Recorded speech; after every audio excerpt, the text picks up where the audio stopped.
Welcome. We're going to do a quick reaction to the Kenyan Drake signing. I decided to do it as a live instead of a short just because, there's a lot of other news going on. Wanted to give people an opportunity to come into the chat, have any comments or anything like that. There's been quite a bit of news over the last day or so. So all of it, of course, dropped after I got off the show yesterday with Ryan. So that was that's always predictable.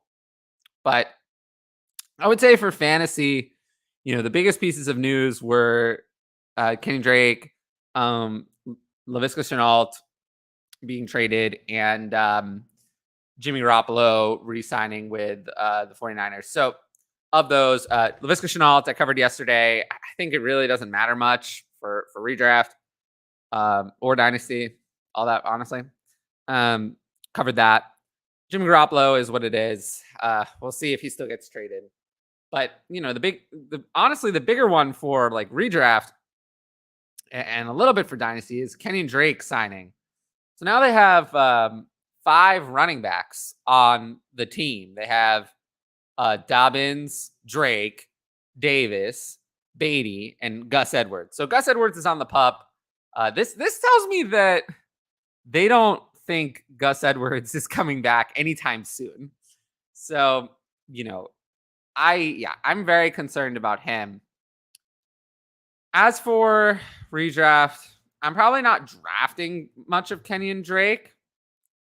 I will rank him, I don't know. And I have my ranks in front of me. I have like Darrell Henderson at 48. That Eno Benjamin's like at 51. Yeah, I just don't see the point in drafting Kenyan Drake. I just ranked him at 55. He is the second back I would look at, though. He's the second back I would look at, not Mike Davis, not Tyler Beatty, but it would be Kenyan Drake. If I wanted to roster someone behind J.K. Dobbins, it would be Kenyan Drake. As for J.K. Dobbins himself, it's kind of weird. So in my running back ranks, I have James Conner at 16, and Travis Etienne at 17, Cam Akers at 18, and J.K. Dobbins at 19. And then I have Ezekiel Elliott, David Montgomery, and Josh Jacobs. I don't want any of those guys. Any of them. I'm not sure I'm even going to move J.K. Dobbins down, but, again, at least among running backs. But again, I don't find myself ever drafting any of those guys. Maybe James Conner at 16, maybe Travis Etienne at 17. I don't find myself getting really any Akers at this point, who I'm now terrified of. Dobbins, same thing. Zeke, I think, is cooked. And David Montgomery is playing on special teams in a horrible offense. And Josh Jacobs is in a massive committee. So I don't want him either. So I'm not really targeting any of those players. But they're all kind of just in that range. It's all gross. I'd much rather take A.J. Dillon later. Or Rashad Penny later. I don't want J.K. Dobbins, really. In terms of dynasty, I wouldn't overreact, though. If this gives you a buying window on J.K. Dobbins, I would take it. But it does kind of reduce his ceiling a little bit for the beginning portion of the year. So just be aware of that. The biggest impact for dynasty, I think, is actually on Tyler Beatty, who is just, the Ravens clearly have zero interest in using Tyler Beatty at all. It's possible that they're going to have an overload of running backs, and he might not stay on the team if and when Gus Edwards returns. But I have no interest in Tyler Beatty anymore. He's someone, basically he's done in my eyes. I'm not saying cut him, because he is a running back, and running backs always hold some value. But I'm dropping him into the value range of guys like Keyshawn Vaughn, Kevin Harris, Darrell Williams. That's the kind of value Tyler Beatty holds. So he's basically done. Gus Edwards also is going to drop.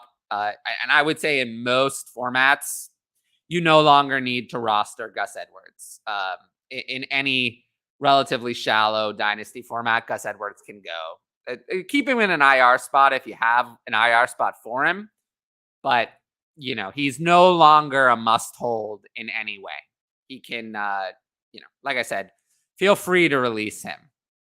And then Mike Davis, I think it's pretty clear that Kenyan Drake for me is better than Mike Davis. So yeah, I would cut Mike Davis as well. I don't need him. In all but the deepest dynasty leagues, Mike Davis can be cut. They clearly weren't satisfied with Mike Davis. They didn't want him to get a lot of touches.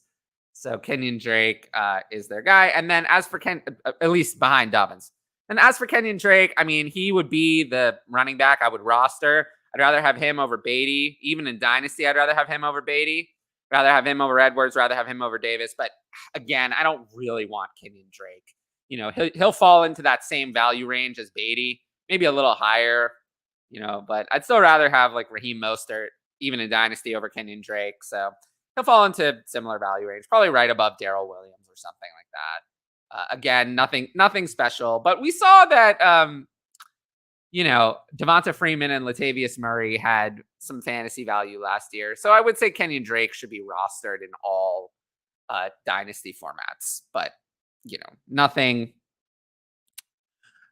special with him. It would really take a Dobbins injury for me to really want Kenyan Drake. And I think Kenyan Drake is mostly washed, just not as washed as Mike Davis. Do you think there's a chance McDaniels brings Sony into Buffalo? I'm a little confused. Buffalo, as you talk Josh McDaniels in Oakland? Not Oakland. I'm tired. Las Vegas. No, I don't think so. I think that for me, if I had to make a prediction, I made it actually just on Twitter before I went on the show. The prediction would be that Sony Michel signs with the Commanders. I think he signs with the Commanders. I think that he splits early down work with Gibson until Robinson is ready to come back. And then when Robinson is ready to come back, Sony Michel is just irrelevant and returns to the bench. I think that's going to be, that's what I'm predicting. The Eagles would be my other spot as well. Sanders is not ready. Not ready. He is not ready. He is not healthy. The Eagles would be a spot for Sony Michel. But I'm just not interested. I'm just not interested in Sony Michel. He's washed out of so many teams at this point. Even if he does sign somewhere like that, he'll be valued similarly to Kenyan Drake. Maybe a little higher if he signs, especially with Philly, but not much. Not much higher. So let's see. We covered. Is there anything else? The Commanders released Jarrett Patterson. That's why a large reason why I think Sony Michel could be there, because they don't really have anything other than Gibson and McKissick. And of course, Robinson, when hopefully he is healthy. He is out of the hospital, though, which is great news. Great news that he's out of the hospital. Again, I'm really happy that it looks like the conversation around Robinson is now he's not having a serious or life-threatening injury. It's not, or even a permanent damage kind of thing. I think we're now talking about rehabbing the surgery and when he's going to get back on the field, I think is more of a conversation at this point. In terms of other news, the Vikings released Kellen Mond. What a wasted pick there, right? I mean, he was total waste. Cut him from your dynasty rosters. You don't need to keep him. And then I think that's mostly it. Yeah, there wasn't anything else too much other than the whole Jimmy Garoppolo situation.